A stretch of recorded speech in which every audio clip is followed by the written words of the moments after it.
Welcome back, guys, to Hyrule Warriors, where we've got ourselves a sneak peek episode, a teaser trailer, you could say, for the Majora's Mask DLC. We're gonna see what we gained, what we got, and apart from that, we got ourselves a free patch note to go with it. So let's check out the updated notes version 1.5.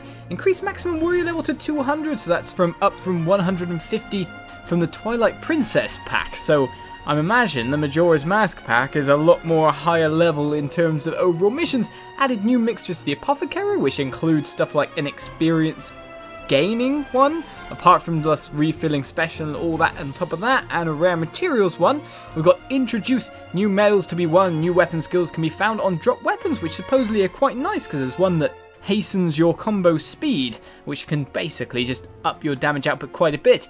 Expanding the Smithy's functionality, you can now remove skills, appraise skills, and sell weapons. So if you've got a 5-star weapon with like all slots but you get a useless skill on it, now you can get rid of a skill and replace it with something you want. The new skills you can put on and move them about, or you can just find out exactly what those unlocked skills are going to be, so if you want to unlock them or not. So that's great news, to be honest, and improved game stability. So I imagine that's just the frame rate issues that are present on some of the levels. But with that said, we're here to check out new characters. 2 new characters have been added to the game, a new adventure map, and 3 new base costumes. So what we're going to do is we're going to try out the new characters on old adventure maps to start off with. And then we're going to try one of our new costume characters in the new map pack and see how she fares. So with that said, in our completed adventure mode map here, after our long slogging let's play, let's defeat 300 enemies in 10 minutes with one of our characters. So shall we go with the newest of the new first of all? Of course, the new characters that we've gained are Young Link and Tingle. So we've played as Link many times before. Of course, burly Link up here has gained quite a few levels, but still, it's Young Link we're interested in. But first of all, before we do anything, let's check out the badges, because people might be interested in that. Right, we have ourselves basic equipment here to get ourselves the new combos and the new weapon ups. Basically, there's 2 material types you'll want for each character. For Young Link, you'll be wanting Ganondorf stuff and Goma type gear, so defeat lots of Gomas, defeat lots of Ganondorfs, and you'll be able to sort things out, as well as a bit of Ganon materials as well. Apart from that, Tingle needs in general Link materials and Manhandler stuff, as well as Holy Hylian shields. So if you need to collect gear or materials for these characters, this is what you want to farm first off to be ready to badge them up nicely. But this is how much I've got them badged thus far. We've leveled them up to level 10, so we're going to get in there and do a battle. So, with Young Link or Tingle of course, we'll check out the Rosy Balloon and see how well he does in this quest. He should be able to manage it, being level 10 and all. But it'll be interesting trying out the combos and trying to see what exact attacks these guys have. But apart from that, it seems a long loading time is now present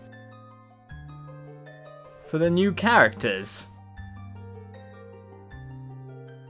I'd say that's a longer loading time than we're normally used to with just the normal adventure modes. So, it seems these characters either need a first time loading or just take a little bit longer to load in general. But here we go, defeat 300 enemies in under 10 minutes. Defeat the Lizalfos is our quest.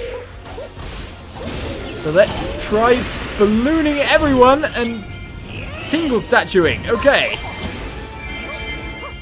Whatever just happened there, we do not know. But let's try. Oh, I was going to try his weakness strike, but we ended up blasting off. So we're hitting people with rupee bags, sending balloon bombs everywhere as well. Blowing up everywhere.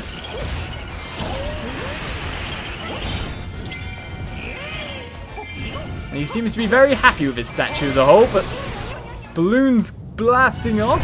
The Dodongo comes in to face us. Let's find out what our weakness strike looks like on a giant boss. We managed to build up for a special yet? I'm wondering if we can get ourselves some magic somewhere as well. Right then, enemy reinforcements have appeared. It doesn't seem there's any magic round. Come on then, face me, Dodongo. Breathe the fire you want, because Tingle's just going to dodge roll. And then get ready to go to work. I wonder what combo would be technically the best for blowing up the Dongos. But there we go, a golden statue comes and it's time to use the special. A big, massive blowing up moment. And we're chucking bombs from up on high. And with a crazy kung fu kick, Tingle goes to work and takes him down. Right then, sir. As Tingle keeps making noises no matter where he's going. Let's get ready to do this once more.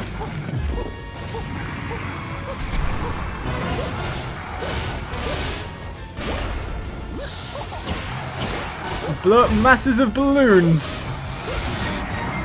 Tingle has defeated the King Dodongo. Nicely done. In the meantime, we'll claim ourselves a weapon there. A new weapon for Tingle, I'd imagine. But we followed the enemy's plans and we're using so many weird attacks here. But basically you have to keep pressing Y to be able to combo those attacks into bigger attacks in general. So we've already done 200 enemies. For a little teaser taster. Let's defeat ourselves a Darkness. Too bad there doesn't seem to be any way to gain that magic power.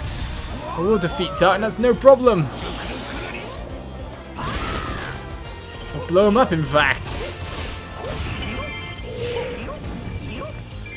Let's see if we can cause him to get a weakness strike going. So normal monster weakness strike, we chase the fairy into a pile of bombs, because that seems about right. Alright then, let's see if I can magically pull myself out of the air. Some magic. Doesn't seem like I'm lucky there. Oh man, he makes a lot of noise when he's running around though. Just mainly oh, magic jar transport troop.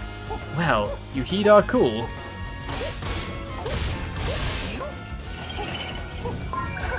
Right then, we have ourselves full magic, so it's time to try out one of his magic moves.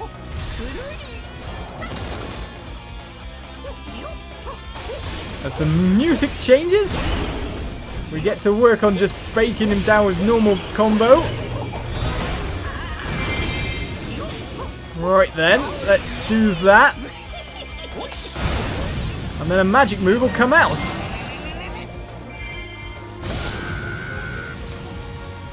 So that's his base magic move. If you let the magic bar run out, we've got one more magic move to see. However, the battle will be coming to an end. Mission success as Tingle wins through. Whoa! Tingle is the true forest fairy! I'm sure you are, sir.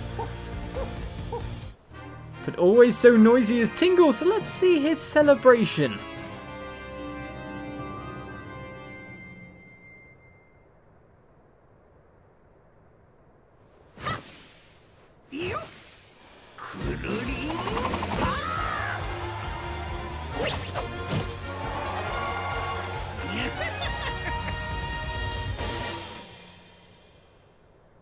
Cutting a dashing figure to be sure, or I'm not so sure. But either way, Tingle has completed a mission and we've seen most of his weapon sets. So now it's time to see the other bit of the magic power with the power of editing. So with one special scene, it's time for us to check out the other, the actual activated ones. So with that said and done, Tingle gets kissing his opposition. To be honest, I think I like the blast one better, but still, kiss to set up a weakness strike on a boss, that's not a bad thing. So onwards we go to Young Link. So with Tingle's mission being complete, with a teaser trailer of him having been played, it's time to move on for Young Link.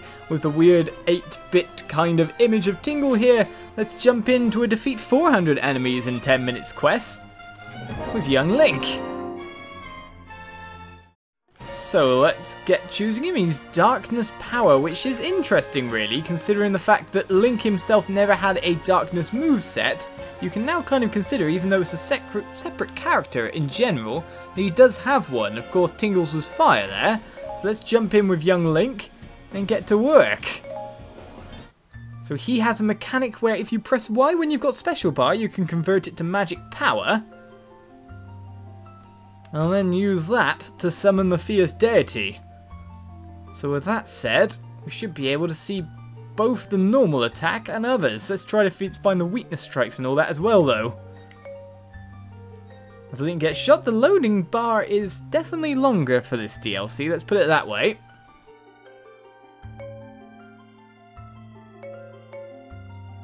And we're into the battle, so start indeed, and let's get running.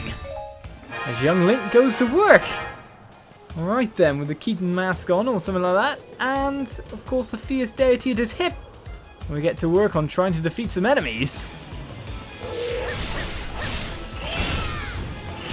It seems even though he's carrying a sword that's a bit too big for him, everything's fine. Nearly got the weakness strike there. As he turns into Fierce Deity Link. Deliver quite a bit of a slashing. Mind you, that opponent stayed alive a fair bit there.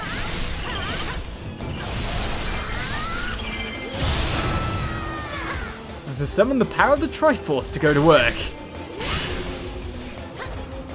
I summon the Fierce Deity once more.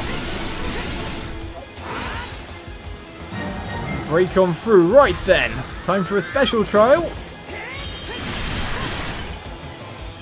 A Fierce Deity Great Spin. And now, with a big monster appearing, another Dodongo. He's our training dummy.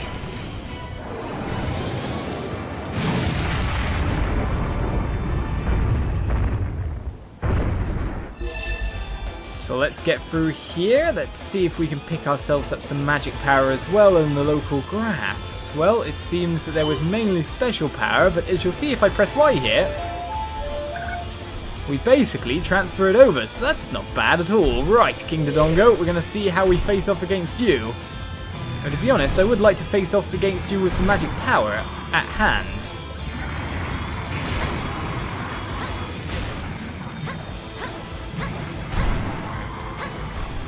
The dodge roll's still Link's secret there. And mind you, I'm not getting him to summon his proper breathe-in animation so well. It just seems he wants to breathe out and doesn't want to attack me at this moment. All I'm doing is running into the fire.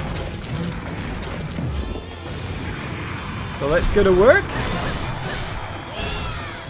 And see how easy it is to break things down with Young Link. Well, there's a great spin there. It seems he attacks quite fast with the combo, so I wonder if that downwards thrust one is probably best for trying to break the weakness.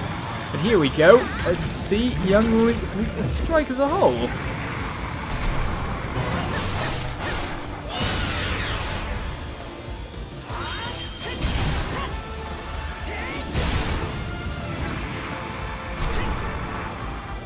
As Fierce Deity Link goes to work. Right, we're going to jump out now. Dinophos has inspired the enemy troops. That's mean of him, but what we're after, of course, is we want to get ourselves some special bar and charge up our magic meter.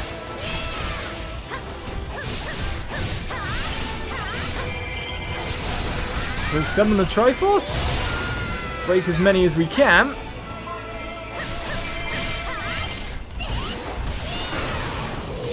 And great spin that Dinophos away. Right, the magic jar has appeared. Which is not bad, but we might want to use two different varieties of our special here. So let's try and build up a little bit more.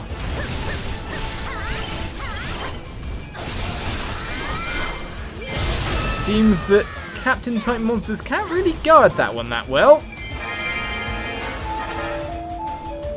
So with that said, we've nearly filled our magic bar at this point in time. So let's see if this grass has what we need.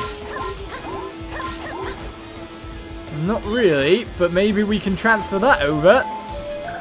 Indeed we can. So then face King Dodongo head on. As transformation happens, what we really want to try out is the weakness strike for the air.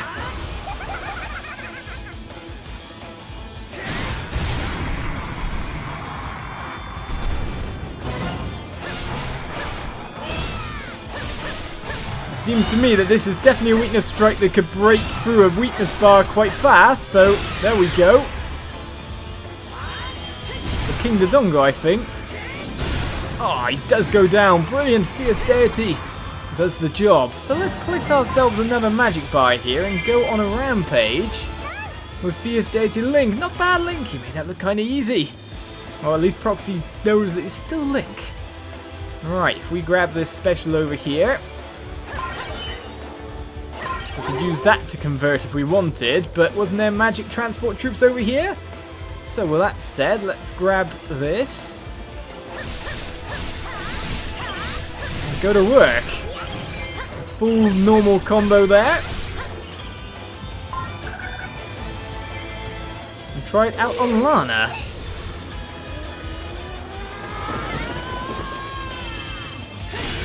I wonder if his attacks as a whole change. Okay, they got more devastating, that's for sure. So we're about to run out of magic power, so let's see what ability we use. A great spin of ultimate power. It seems Fierce Deity Link does have a lot more power to him.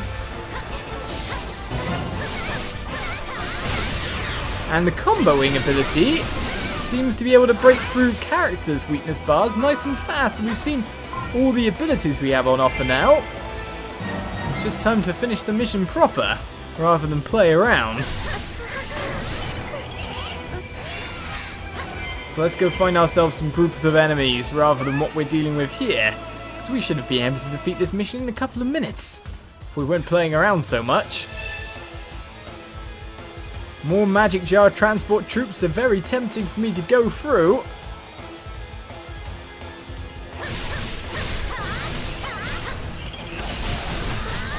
As a whole, that breaks down the nearby enemy troops very nicely as an ability. Definitely kind of like keep clearer.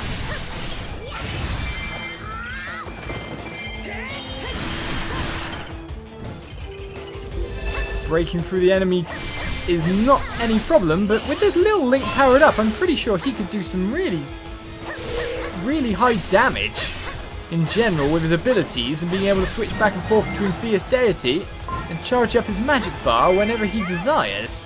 Another Dodongo has appeared in the meantime.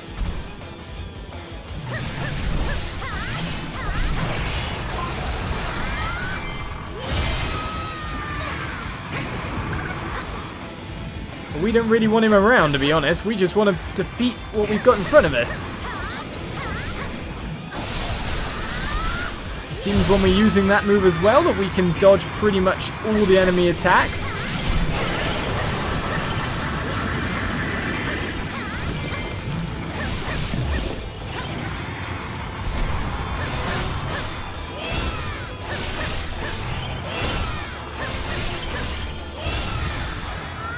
And with chaining combos like that on, we can easily break the weakness bar on a giant boss without having much of the badges.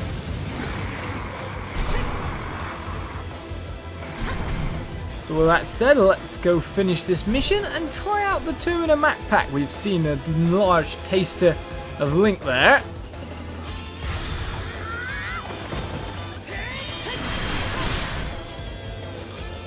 Break through and finish.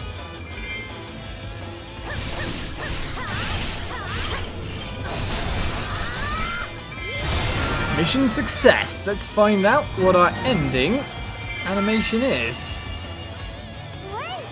How do we manage victory out of that? Oh well, I'm not complaining. Good job, everyone. Yes, it wasn't the most competent mission completion, that's for sure. Definitely not an A rank, but we're playing around.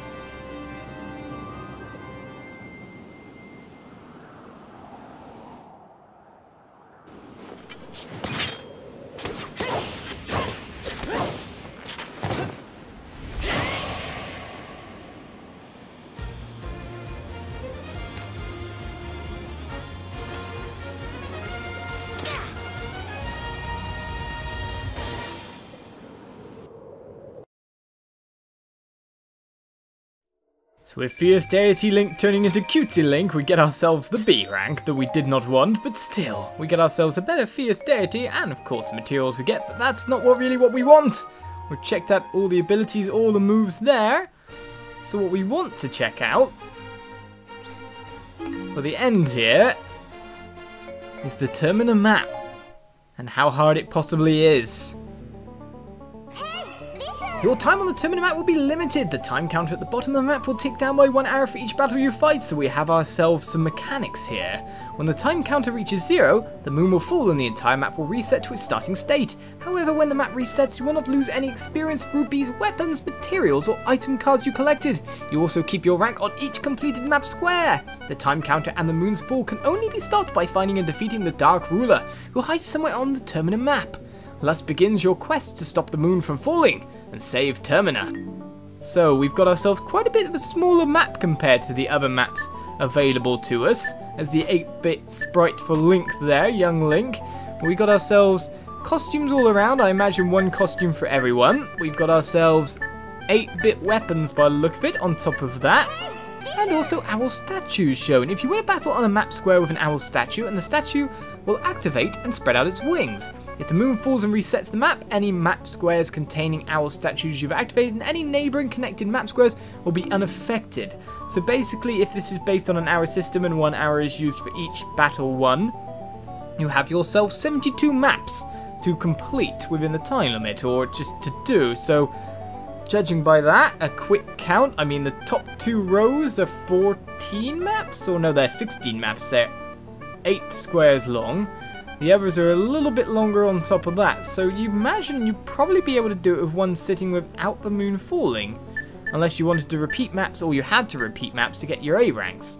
Either way, let's try out one map within this Termina map pack. Let's see how high level this is in general by going in with one of our high level characters. Defeat 400 enemies before the rogue forces do is our challenge battle here. So it seems we've got ourselves different mechanics right off the bats for just the missions in general. So with Young Link and Tingle having been played as, we move over because there was 3 new costumes added straight away for characters here, and we'll check them out. For Impa, we have the Era of the Hero of Time outfit, which I think is just making it into kind of an Ocarina of Time kind of look in general. We've also got one for Sheik.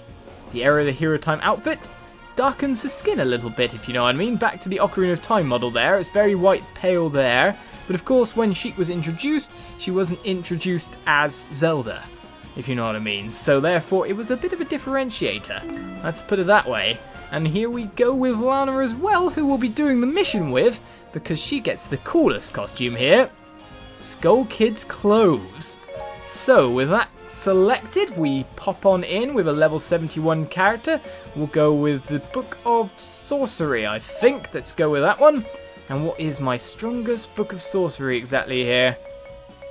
Well, to be honest, I don't have any super duper ones apart from this one, which isn't bad, but to be honest, we've got better materials elsewhere. But let's go in with that Sorceress's Tome and go to work.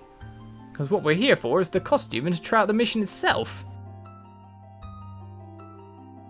So again, the loading time is longer now, so maybe that's something to do with the patch in general, or just all with the DLC costumes and all that. So any time you use the DLC, you'll probably see a lot longer loading time.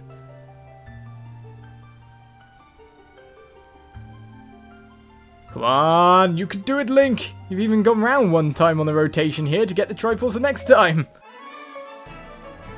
So let's start the battle and see who we fight as the Skull Kid costume. Alright then, Dark Impa. In certain adventure mode maps, you'll compete against other forces to score more points or complete objectives faster. The key to winning is to be the best commander on the battlefield. The KO count competition, which is what we're currently in, compete to earn points by defeating enemies.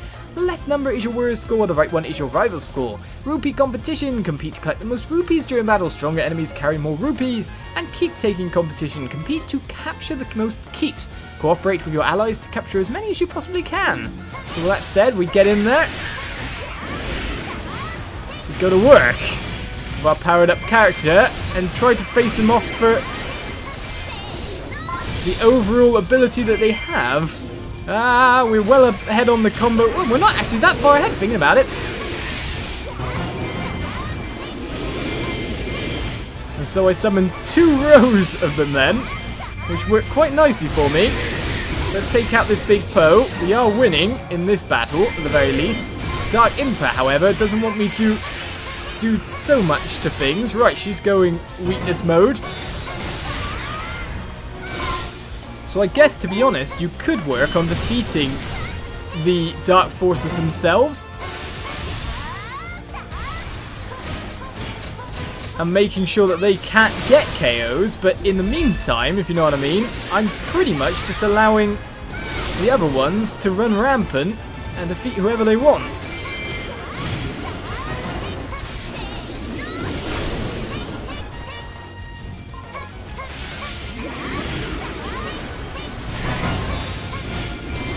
So with that said, we take out one Dark Imper. We're still winning on the KO count because more were summoned here.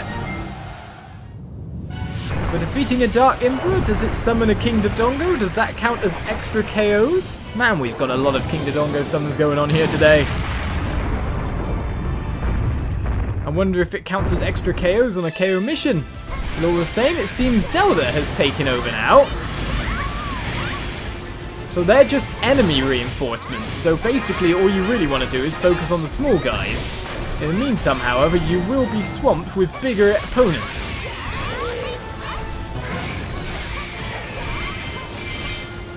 So with that in mind, it's just defeat as many as you can in the meantime. And that is always a good move for doing it. Right, there's going to be tons of enemies over here, so let's get to work.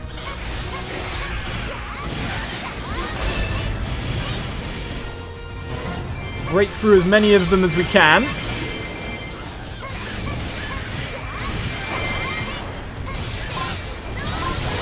With big shattering attacks, right. The Skull Kid Lana goes to work. Mission success. We took ourselves a fair bit of damage there, but the chaos that these missions can provide are going to be crazy, and to be honest, it seems like you need characters around this level to be able to perform fairly okay. Of course, not my best mission, still. Victory indeed. No A rank, I don't think. Of course, we weren't fighting with Termina anyway, but it's nice to have that kind of competitive scoreboard. Definitely mixing it up a bit from what it was before. And so wearing Majora's mask on her head.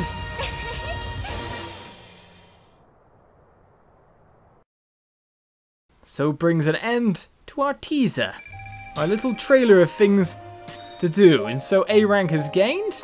I'm guessing the time will now move onwards a little bit, so we'll just discard these weapons quickly and see what exactly happens. Buy a Scepter of Time and buy Epona. Not much materials gained there from that quest, but I'm wondering if anything happens here.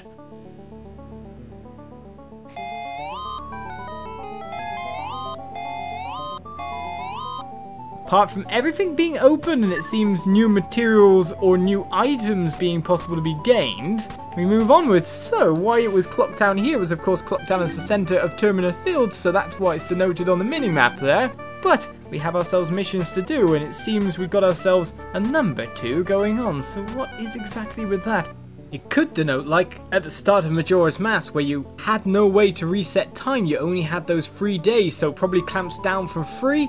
And then the moon falls before you really start proper with that 72-hour system. But for now, that's the end of our teaser trailer, so if you want to play more, go buy the DLC, go check it out for yourself, and for now, I'll bid you guys farewell. For more Hyrule Warriors in the future, I'll see you around. Bye-bye.